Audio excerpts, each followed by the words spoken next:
There is a photograph that almost no one has seen, taken in a private study sometime in the 1980s.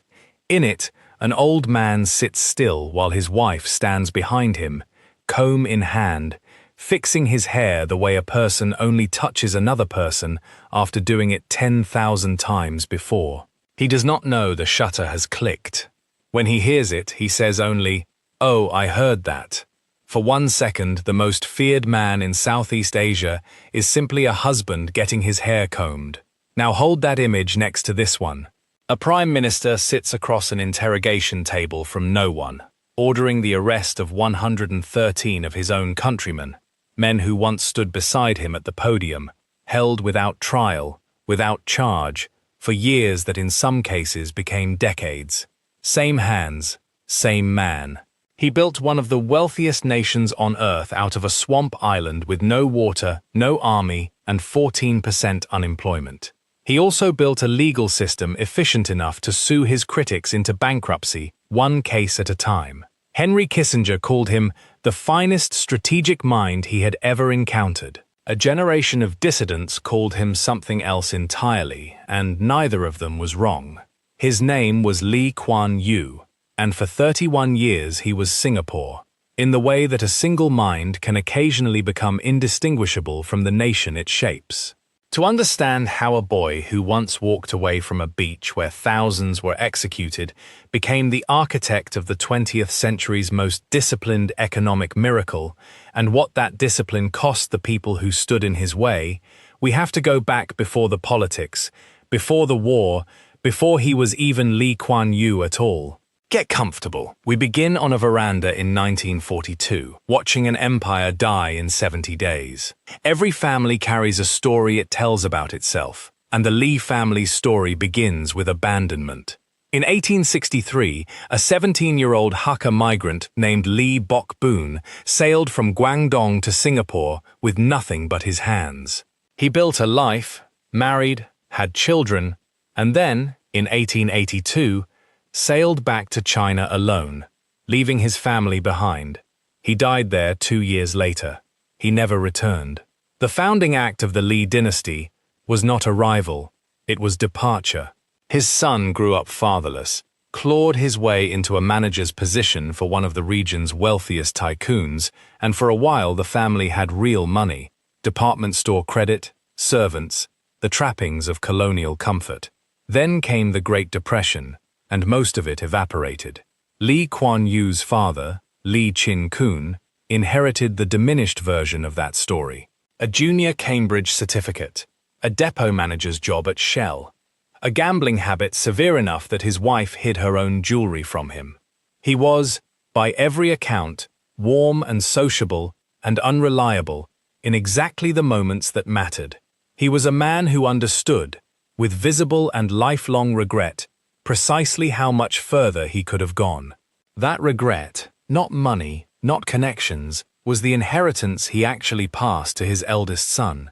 It was his mother, Chua Jim Neo, who held the household together, who once hired a rickshaw puller named Chuang Tong Kao, simply because he needed the work, fed him well, paid his medical bills when he fell ill. She did it without calculation. 9 years later, that unremarkable kindness would save her son's life in a way no one in that house could have imagined. Harry Lee Kuan Yew was born on the 16th of September, 1923. His grandfather gave him the English name. His Chinese name meant light and glory to one's ancestors. He would deliver both, and the price would be steeper than glory usually is. At Raffles Institution, he was not the prodigy the mythology later insisted on. His early school reports were unremarkable. He was restless, mischievous, never made prefect. Then something shifted. By 1940, sitting the senior Cambridge examinations, Harry Lee did not simply do well. He came first. Not merely in his school, not merely in Singapore, but across the entire Straits Settlements and Malaya. Every student, every school, every territory under the British flag in the region, one name at the top. His form teacher had written, years earlier, that he was a determined worker, likely to attain a high position in life. It is one of the more understated predictions in colonial educational history. At the 1939 prize-giving ceremony, a girl who should not have been on that stage at all, Raffles was a boys' school, handed him 3 books. Her name was Kwa Geok Choo. She had topped the whole of Malaya in her own examinations 3 years earlier, at 16. She was the only girl ever admitted to the special scholarship class. He was 16. She was 2.5 years older, and when they both reached Raffles College, she beat him. In English, in economics, in nearly everything. He had never met anyone who consistently outperformed him. You will want to remember that discomfort. It becomes, eventually, the operating principle of his entire life. Singapore in the 1930s was told, in every schoolbook and every official pronouncement, that it stood inside the walls of an empire that did not fall. The largest naval base in Asia sat at its edge. 70 years of colonial administration had built an entire psychology around the idea of permanence. That order was simply how the world worked, guaranteed by men in white uniforms who would always, eventually, arrive to keep it that way. In December 1941, Japanese forces landed in Malaya. They advanced on bicycles, ran out of ammunition more than once, and dismantled the British Empire's Asian fortress in 70 days. On the 15th of February 1942, General Percival walked out of the Ford factory at Bukit Timah under a white flag. 130,000 British, Australian, and Indian troops surrendered, the largest capitulation in British military history, to a force a fraction of its size. 18-year-old Harry Lee sat on his veranda and watched the defeated army march past toward Changi for 2 days and a night. He wrote later that his heart felt heavy as lead, but he noticed something in the wreckage of that surrender. The Scottish Highlanders and the Gurkhas, still marching in step, spines unbroken even in total defeat.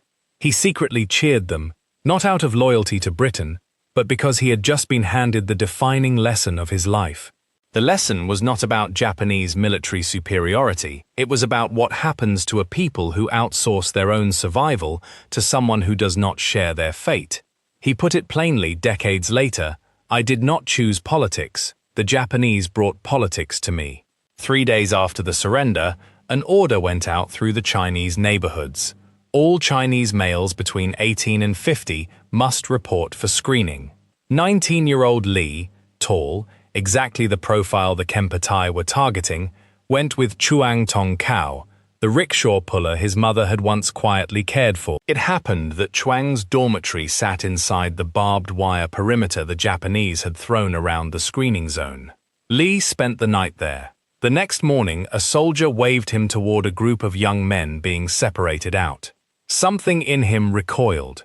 He asked, on instinct, whether he could go back for his belongings first. The soldier let him. He did not return to the group. He hid in the compound for another day and a half until a different soldier came on duty and cleared him through without incident. He later called it luck, flatly, without embellishment. Those who went on that lorry were taken to the beach and shot. It would have been me.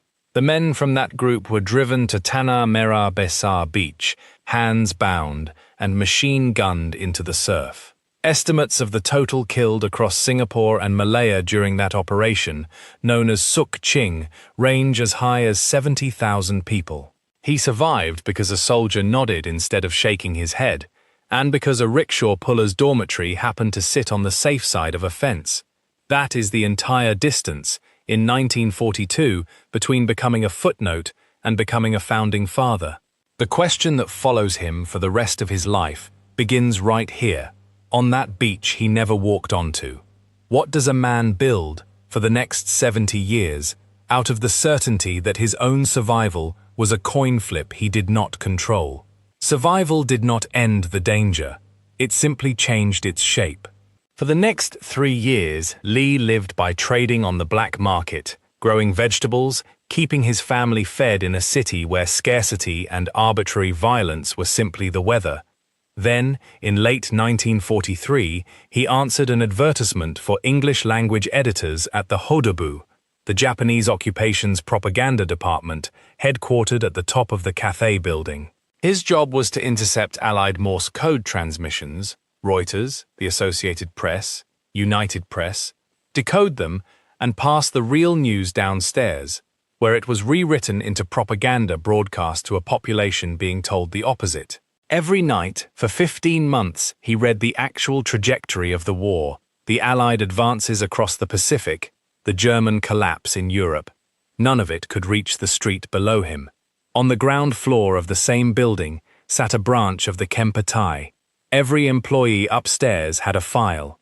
This is the part of his biography that rarely gets said out loud, but it deserves to be said plainly. For 15 months, Lee Kuan Yew held privileged, classified knowledge of the truth, while an entire city was fed a lie, and he could say nothing about it, at our peril, as he put it.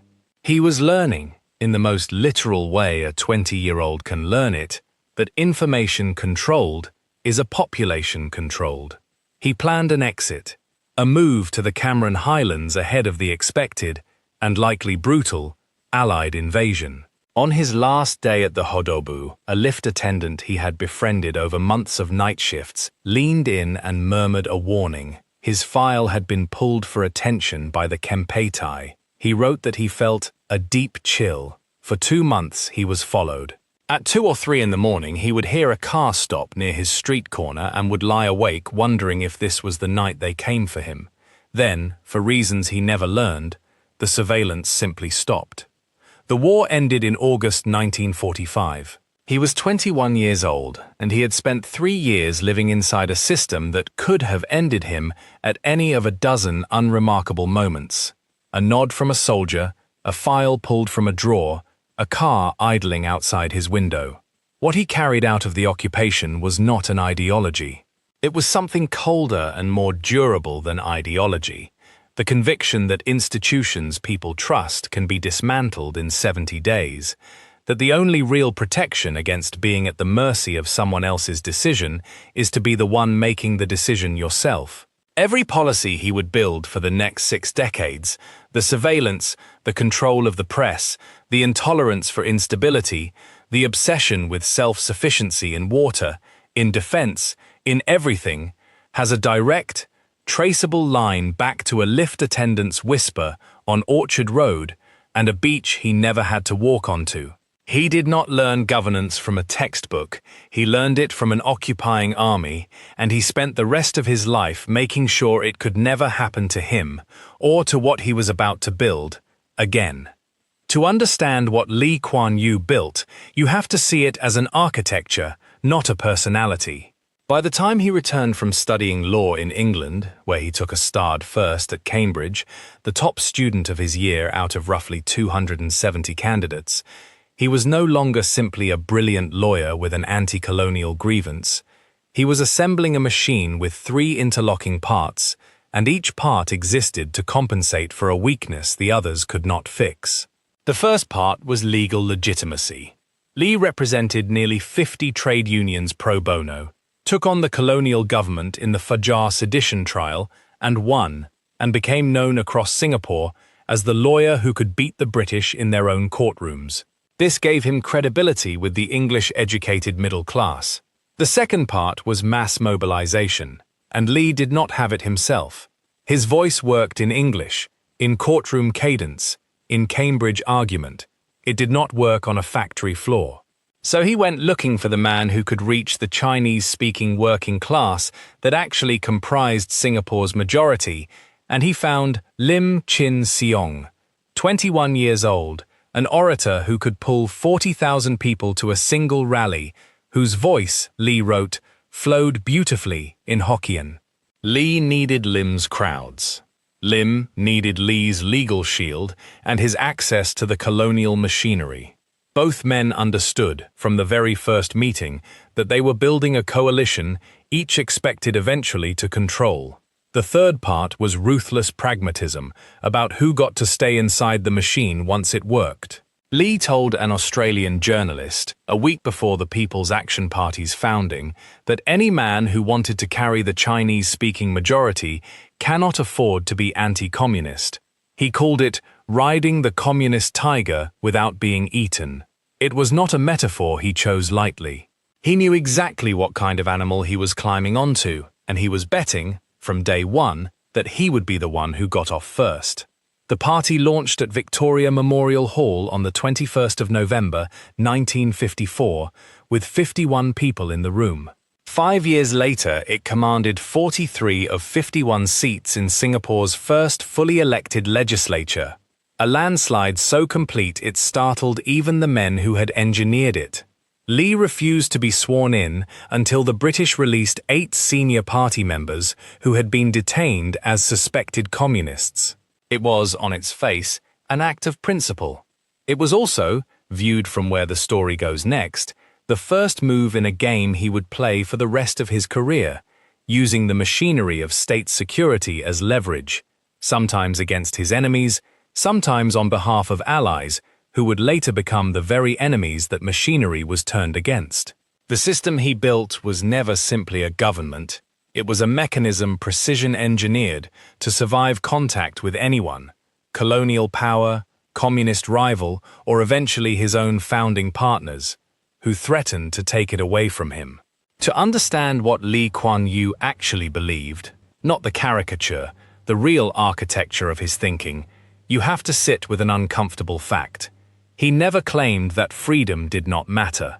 He claimed it was a luxury, one that had to be earned through survival first, and that Singapore in 1965 had not yet earned the right to spend it. His worldview did not come from a seminar room. It came from watching an empire that promised permanent protection dissolve in 10 weeks, and from 3 years of learning that institutions are only as strong as the willingness of the people running them to defend the population that depends on them.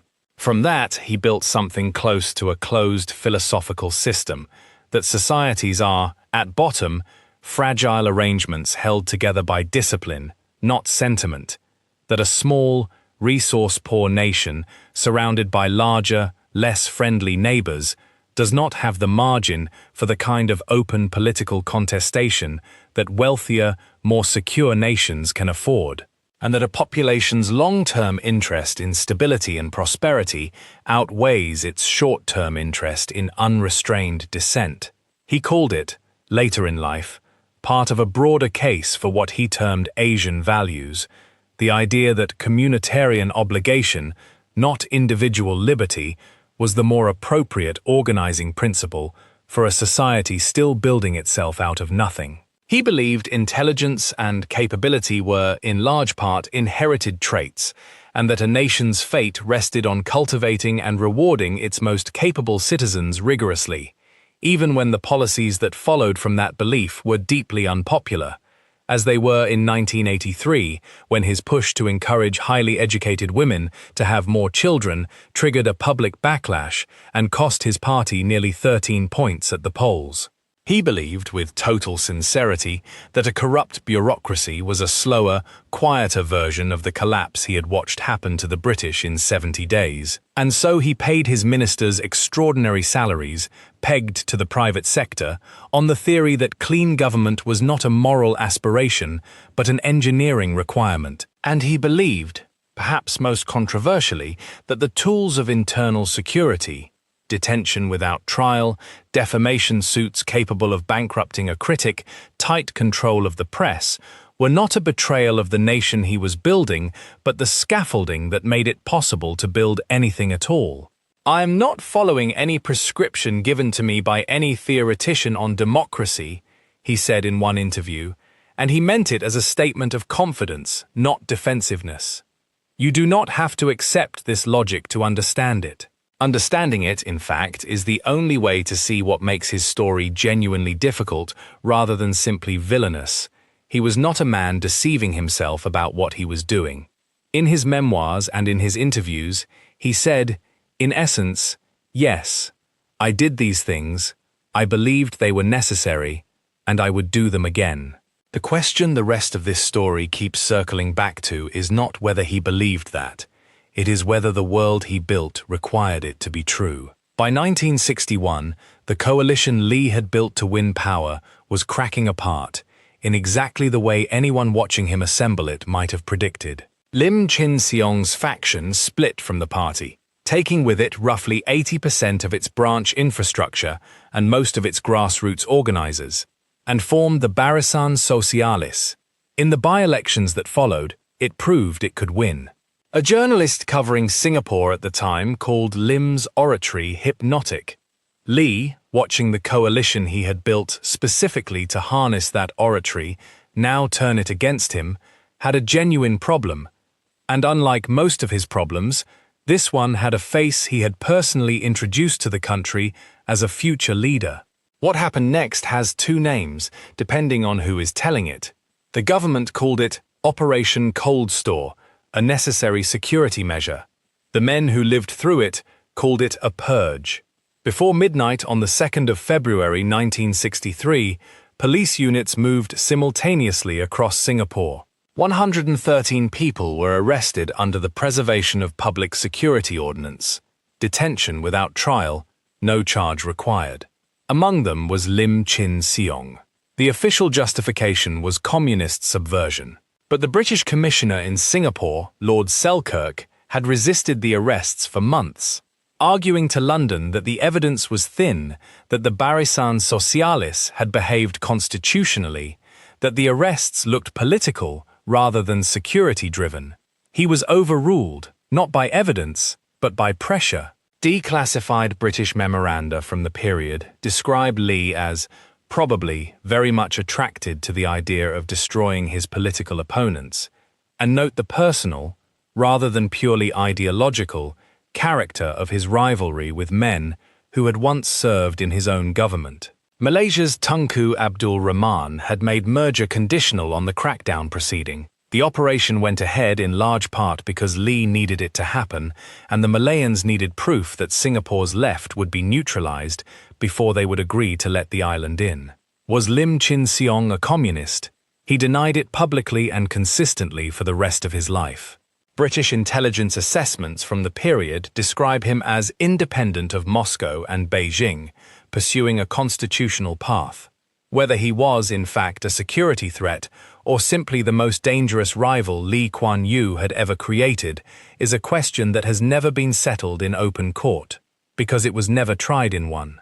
What is not disputed is the aftermath. Lim spent 6 years in detention without ever facing trial. After his release in 1969, he attempted to take his own life. He moved to London, worked ordinary jobs, ran a grocery shop for a time, and never returned to politics. He died in Singapore in 1996. The man Lee had once introduced to Singapore's political future as an equal partner spent the last 3 decades of his life in obscurity, selling groceries in a city where nobody knew what he had once meant to a country he never got to help finish building. History remembered Lee. History mostly forgot Lim. Whether that is justice or simply the arithmetic of who wins is a question this story is not finished asking.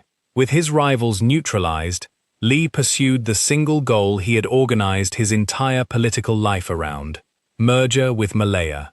He believed, with total conviction, that an island of 1 million people, with no water supply of its own, no hinterland, and no natural resources, could not survive as an independent state. On the 16th of September 1963, Singapore joined the Federation of Malaysia. Lee had spent 15 years working toward this single outcome. He now had less than 2 years left to enjoy it.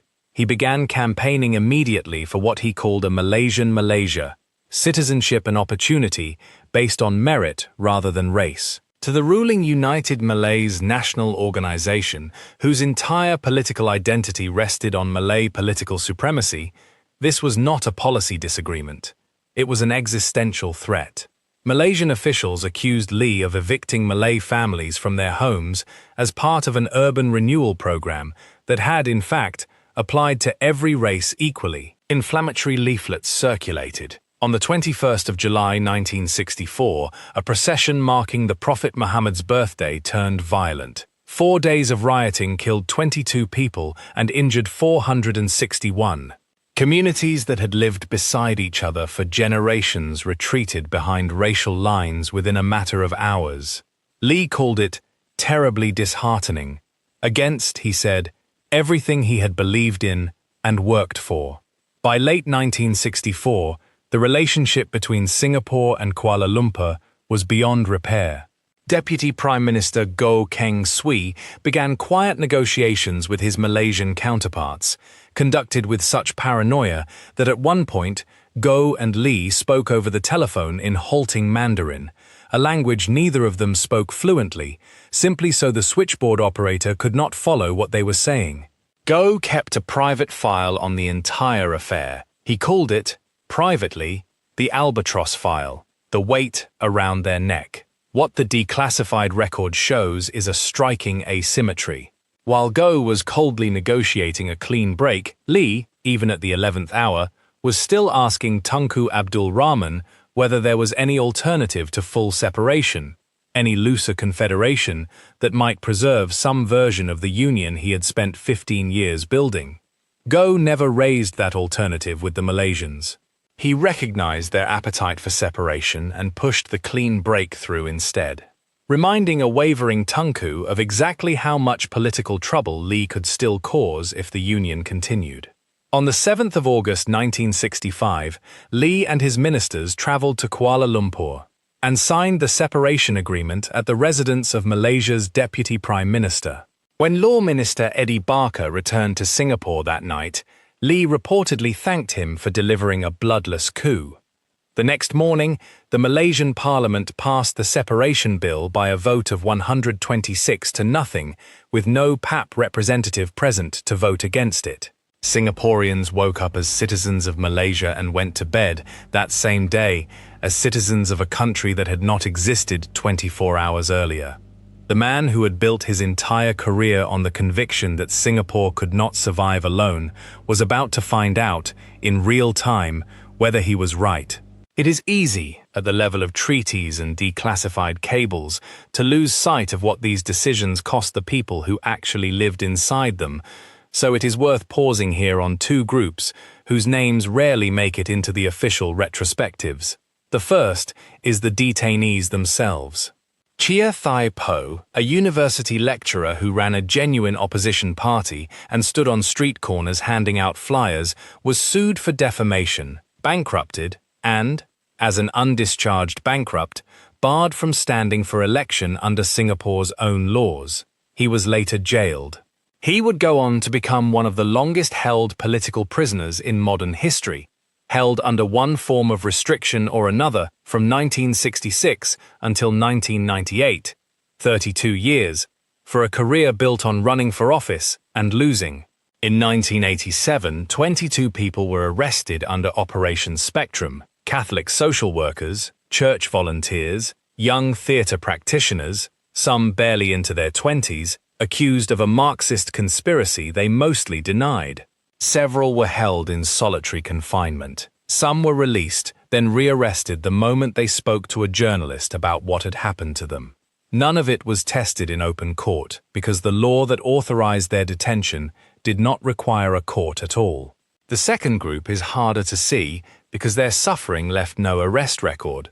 The families of Singapore's early industrial workforce, who lived through wage suppression deliberately engineered to keep the country competitive with poorer neighbors, through a national trade union structure designed to prevent the kind of independent labor action that had once made Lee's own early legal career. It is worth noting, without irony, that the very strikes Lee once represented as a young lawyer, the postal workers, the bus company drivers, became, within a decade of his taking power, the kind of labor action his own government made structurally almost impossible to repeat. When journalists put these cases to Lee directly, he did not deny them, and he did not apologize for them. "I am not following any prescription given to me by any theoretician on democracy," he said. In a later interview, reflecting on his own legacy, he put it even more starkly: "I'm not saying that everything I did was right, but everything I did was for an honorable purpose. I had to do some nasty things, locking fellows up without trial." There is a version of this story where those sentences read as confession. There is another version where they read as justification dressed as candor. Lee Kuan Yew never seemed troubled by the distinction because in his own accounting, the ledger was never in doubt. A nation survived, a generation was lifted out of poverty, and the men who spent years in cells without a trial were, in his calculation, an acceptable entry on the other side of that ledger. The people who actually served the years he calculated might reasonably disagree about who got to decide that math on their behalf. His defenders make an argument that deserves to be heard in full, not caricatured. Singapore in 1965 was not a stable democracy having an abstract debate about civil liberties. It was a city of 1 million people with no army, no water supply of its own, surrounded by neighbors who had just demonstrated, in the previous year's riots, exactly how quickly racial violence could ignite and how little it took to light the fuse. The Malayan Communist Party's insurgency was not a hypothetical. Konfrontasi with Indonesia was not a hypothetical. You cannot, his defenders argue, run a philosophy seminar about the proper limits of state power when the building is genuinely, materially on fire, and the numbers are difficult to argue with. Per capita income rose from roughly $500 in 1965 to over $14,000 by the time Lee stepped down in 1990. Unemployment fell from over 13% to under 2%. Life expectancy climbed 9 years in 3 decades. No other nation on Earth accomplished that particular transformation, at that particular speed, starting from that particular position. His critics make a case that is equally serious and equally difficult to dismiss with a single counterexample. The fire, they argue, was never as total as the government's own narrative claimed. Declassified files show British officials on the ground, the people actually assessing the threat in real time, not reconstructing it after the fact, concluding that the men Lee detained were not planning violent subversion, that the Barisan Socialis was pursuing an entirely constitutional path to power, and that the crackdown looked, even to sympathetic observers inside the colonial apparatus, like the elimination of a political rival rather than a security operation. The newspapers restricted under the Internal Security Act were not, in most documented cases, printing sedition. They were printing criticism, which is a different thing that only looks identical from certain angles. And the habits of control built during what Lee always described as an emergency did not disappear once the emergency passed. Singapore maintained detention without trial, tight press restriction, and an opposition kept permanently on the edge of financial ruin long after any credible communist insurgency had ceased to exist as a serious threat to the state. Both of these arguments are true at the same time, inside the same small island, and Lee Kuan Yew, to his credit, and unlike many leaders who built similar systems, never pretended otherwise. He looked directly at the historical record and said, in effect, "Yes, this is what I did, and I would do it again." The debate his defenders and his critics are actually having is not really about whether Singapore's transformation was real. It obviously was. The debate is about whether that transformation required the specific tools he chose, or whether he simply preferred those tools because they also happened to keep him, personally, in power for 31 uninterrupted years. And on that question, 60 years on, with the man himself no longer alive to answer for it, no clean verdict exists. Everything Lee Kuan Yew had worked toward for 15 years came apart in a single televised press conference, and the pacing of that morning still carries the weight of a genuine historical rupture, not a scripted one. At 9:30 on the morning of the 9th of August 1965, the Malaysian Parliament in Kuala Lumpur was told without warning that Singapore was leaving the Federation. Most members present had no idea the negotiations had even been underway. Barely 3 hours later, in Singapore, Lee Kuan Yew sat down in front of the cameras at Broadcasting House to read a prepared statement to a population that had gone to bed the night before as citizens of Malaysia. His voice was steady at first. Then, on live television, in front of the entire nation he was about to lead alone, it broke. He stopped mid-sentence. He looked down at the table for several seconds. No one in that room, not the cameramen, not the journalists, not the aides standing just off camera, had ever seen Lee Kuan Yew cry, and none of them expected to see it that morning. "For me, it is a moment of anguish," he said, when he found his voice again. "All my life, my whole adult life, I believed in merger." His voice cracked on the word kinship. This was not the emotion of a man celebrating a victory. He had spent 15 years arguing that a multiracial society could hold together on this stretch of land.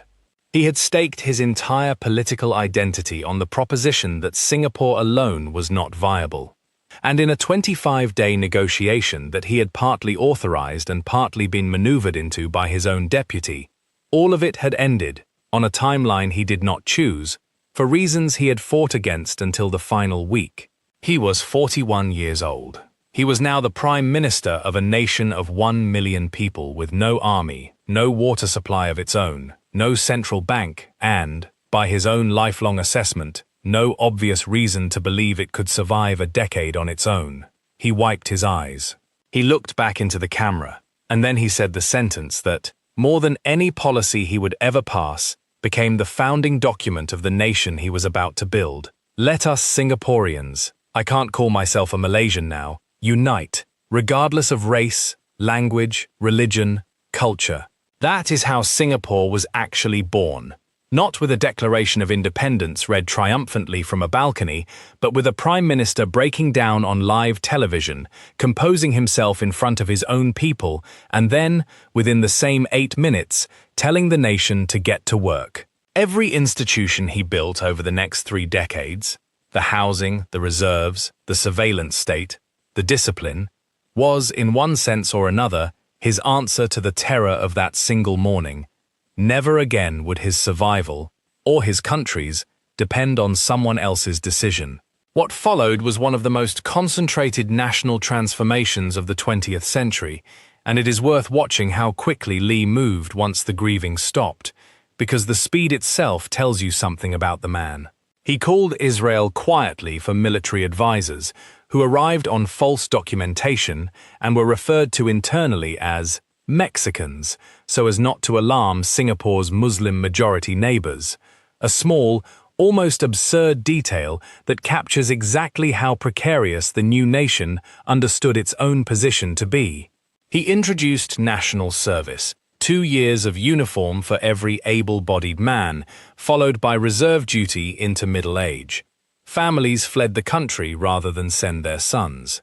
Lee did not blink. He pushed the Housing and Development Board into overdrive, but the decisive move was not building flats. It was making citizens own them rather than rent them. If Singapore prospered, a family's home appreciated with it.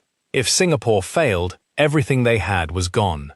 Overnight, ownership converted an entire population into stakeholders in the state's success, in a way that no speech about national unity could ever have achieved on its own. He chose English as the administrative language, over the objections of Chinese-educated constituencies who had once formed his own party's base, because English was the language of the multinational corporations he needed to attract. He courted those corporations directly, at the exact moment every other newly independent nation in Asia was expelling them, telling investors plainly that Singapore's courts worked and its officials did not take bribes.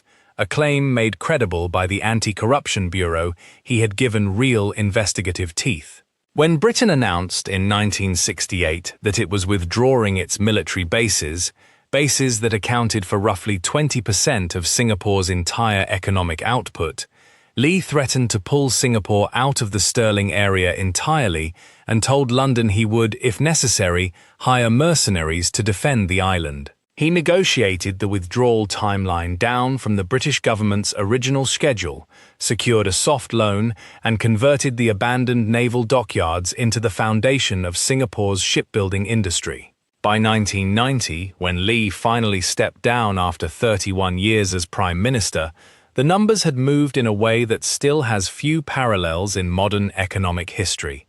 Per capita income had grown nearly 30-fold. Public housing had gone from under 23,000 flats to over 667,000. Literacy had climbed from just over half the population to 90%. None of it happened by accident, and almost none of it happened gently. Every one of those achievements sits directly on top of a decision that, examined in isolation, looks coercive. Mandatory conscription, forced savings, restricted labor action, a press kept on a very short leash. Lee's own defense of the whole arrangement never wavered. Survival was not a democratic process, and he intended, whatever it cost, never to be caught unprepared for another 70 days like the ones that had ended his childhood. Step back from Lee Kuan Yew as an individual for a moment, and a larger question comes into focus. One about the institutions that surrounded him, enabled him, and in some cases quietly resisted him. The most striking thing about Singapore's transformation is how thoroughly it depended on a British colonial official trying and failing to stop the very man history now credits with the country's success. Lord Selkirk spent months resisting Operation Coldstore, arguing that the evidence against the detainees would not survive scrutiny, that a popular political movement was being crushed rather than a genuine security threat neutralized. He lost that argument, not because he was wrong on the facts, but because London ultimately prioritized a stable, anti-communist Malaysia over the due process of a colony it was in the process of relinquishing anyway. The institution that might have checked Lee's power chose expedience instead and set a precedent that security justifications, once asserted by a sufficiently capable leader, would not be seriously interrogated, that outlived the colonial administration by decades. Singapore's own judiciary, which Lee built to be genuinely, famously incorruptible in commercial matters, became simultaneously one of the most reliable instruments for silencing political criticism anywhere in the democratic world. Because defamation law does not distinguish between a false accusation and an inconvenient one, and a court that will not take bribes will still, if the law itself is written broadly enough, function exactly as its architect designed it to. Reporters Without Borders spent years asking Lee and his successors to stop suing journalists. The requests did not change the outcome of a single case, and the electorate itself, repeatedly, chose stability over contestation, not out of ignorance but with open eyes. The PAP won landslide after landslide for decades, even as the tools of that dominance became increasingly well documented. That is perhaps the most uncomfortable structural lesson in the entire story. Authoritarian durability in Singapore was never purely imposed from above. It was, in significant part, actively chosen by a population that had watched what happened the last time its institutions failed to protect it, and had concluded, generation after generation, that the trade was worth making. What this reveals about power more broadly is not a story unique to Singapore. It is a pattern visible anywhere a capable leader inherits or creates a genuine crisis, uses that crisis to justify durable emergency powers, and then oversees enough real, tangible success that the population stops asking whether the emergency ever actually ended. The tools built for 1965 were still fully operational in 2011, when a chastened electorate handed the PAP its worst result since independence, still a landslide by any ordinary democratic standard, and still, in Singapore's own internal terms, a shock significant enough to send Lee Kuan Yew into retirement from cabinet for the first time in 52 years. You are, in ways you may not immediately recognize, already living inside patterns Lee Kuan Yew helped design. If you have ever heard a government official argue that economic growth justifies restrictions on political dissent, or that a small, vulnerable state cannot afford the luxury of Western-style civil liberties, you have heard an argument Lee refined into doctrine and exported with remarkable success. Deng Xiaoping visited Singapore in 1978, was deeply impressed by what he saw, and sent tens of thousands of Chinese officials, the figure by some counts approaches 55,000 over the following decades, to study the model directly. Lee's own economic advisor, Kwa Geok Choo, was later appointed a formal consultant to China's special economic zones. When you see a modern authoritarian state combine genuine market efficiency with tight political control and call the combination pragmatism rather than contradiction, you are looking at a governing template that traces a direct, documented line back to a small island that decided in 1965 that it could not afford to choose. His influence reached democracies too.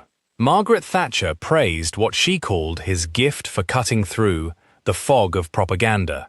Lee advised her directly during Britain's negotiations with China over the handover of Hong Kong. He mentored the leaders of Kazakhstan on long-term state strategy after the collapse of the Soviet Union.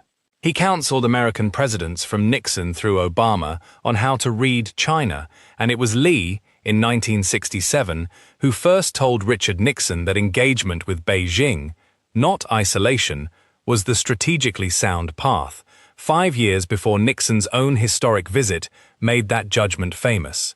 Closer to home, the debate his own family triggered continues to shape Singapore's civic life. His final will specified that his home at 38 Oxley Road be demolished after his death, a wish his children publicly reaffirmed, and one that has, as of this year, been overridden. The government gazetted the property as a national monument over the objections of some of his surviving family, precisely because the site is judged too historically significant to erase. Even his last private wish became, in the end, public property, subordinated to the nation's institutional judgment about what his legacy is worth preserving. It is difficult to imagine a more fitting final irony for a man who spent his life insisting that the individual's preferences yield to the collective's survival. And when you next hear a debate about surveillance, about how much civil liberty a society should trade for security, about whether a strong economy justifies a weak opposition, you are hearing an argument with a specific author, a man who first tested its logic on a beach he was lucky enough not to die on, refined it in a propaganda office he was lucky enough to leave alive, and then spent 31 years proving, at genuine and undeniable human cost, that the argument could actually work. Here, finally, is the question this entire story has been circling since a soldier waved a 19-year-old Harry Lee toward a group of men who would not survive the day. Lee Kuan Yew's entire political philosophy rests on a single coherent premise, that institutions fail catastrophically when they are not defended by someone willing to use real power, without apology, to keep them intact. He watched that failure happen once, in 70 days, and he organized the rest of his life around the conviction that it would never happen to him or to what he built. By any material measure, income, housing, life expectancy, literacy, the simple fact that Singapore still exists as a sovereign, prosperous state 60 years after being told it could not survive alone, he was right. But there is a question buried inside that premise that Lee's own record never resolves, because it cannot be resolved from the position of the person holding the power. If a society survives only because one man was willing to detain his rivals without trial, sue his critics into bankruptcy, and control what information reached his own population, who exactly protects that population from him once the emergency that justified those powers has quietly become permanent? Lee never faced a serious institutional check strong enough to force an answer. The British colonial officials who might have provided one chose expedience. The judiciary he built could not check him because he built it. The electorate that might have provided one kept choosing him, landslide after landslide, in part because the alternative had already been made, structurally unimaginable. Is stability that depends on hidden coercion still, in any meaningful sense, a moral achievement, or is it simply a more comfortable name for a bargain the people living inside it were never permitted to refuse? Lee would have answered that question immediately and without hesitation. A nation that does not survive cannot afford to have this argument at all, and everything else is a luxury reserved for people who have never had to watch an empire dissolve from their own veranda. But his critics would answer just as immediately, The emergency he invoked in 1965 had, by any honest reading of the declassified record, substantially passed by the 1980s, and the tools built to survive it were kept running anyway. Not because Singapore still needed them to survive, but because the man who built them had never designed an exit ramp, only an on-ramp. 60 years later, with Lee gone and Singapore still standing, both of these things remain true at once, and neither cancels the other out. He gave a drowning nation the machinery to save itself. He also kept the machinery running long after the water had receded, and he never fully explained, not in his memoirs, not in his final interviews, not in the will that specified how his own house should be erased. Who, precisely, was supposed to decide when enough safety had finally been achieved? Return for a moment to that photograph from the study, the one that was never supposed to exist, the one where an old man sits still while his wife combs his hair and does not know the shutter has clicked. Kwa Geok Choo suffered her first stroke in 2008. Over the following 2 years, she lost her speech, then her mobility. Every evening, the man who had negotiated with Kissinger and Deng Xiaoping and Thatcher sat by her bed and read her favorite poems aloud because she could no longer read them herself. He memorized her medication schedule, 12 different drugs, at 12 different times. He took her blood pressure himself, every morning, with his own hands. Someone once encountered them at a museum, Lee pushing her wheelchair through the galleries, stopping at every painting to ask, quietly, what she thought of it, laughing at something between themselves as though no one else in the room existed. She died in her sleep on the 2nd of October, 2010. The night before her funeral, unable to sleep, he walked alone along the Singapore River in the dark, a walk they had taken together many times. At the crematorium, he kissed his own fingers and pressed them to her forehead, twice. In his eulogy, he said, without qualification, "Without her, I would be a different man with a different life." For months afterward, his daughter later revealed, the man who had governed a nation for 31 years without ever visibly breaking in public could not get through dinner without tearing up. He rearranged her photographs around the house, over and over, searching for the angle that let him see her face most clearly from his own chair. He played Bach in the evenings because it was her composer, and ate alone. She had asked him, before she died, for one specific thing, that when both of them were finally gone, their ashes be mixed together, not placed side by side in adjacent urns, but genuinely combined, the way their lives had actually been combined for 63 years. Not in every hour, not in every room, but in the deeper way that two people who have built something enormous together become structurally load-bearing for each other, so that neither one, in the end, can quite be separated from what the other one built. He agreed to a first private wedding in a registry office in Stratford-upon-Avon in 1947, with no guests and a single certificate, because it was the only way at that moment to have what he wanted without asking anyone's permission. He ended his life the same way he began his marriage, with a private, deliberate act, unwitnessed by the nation that had spent 60 years watching him decide everything else on its behalf. Their ashes are mixed together now, in a country he built entirely on the conviction that survival requires someone willing to decide, alone, what everyone else cannot be trusted to choose for themselves. Whether that conviction made him a father or simply the most consequential landlord his people ever had is a question, even now, that the man who answered every other question about Singapore without hesitation left permanently, deliberately, unresolved.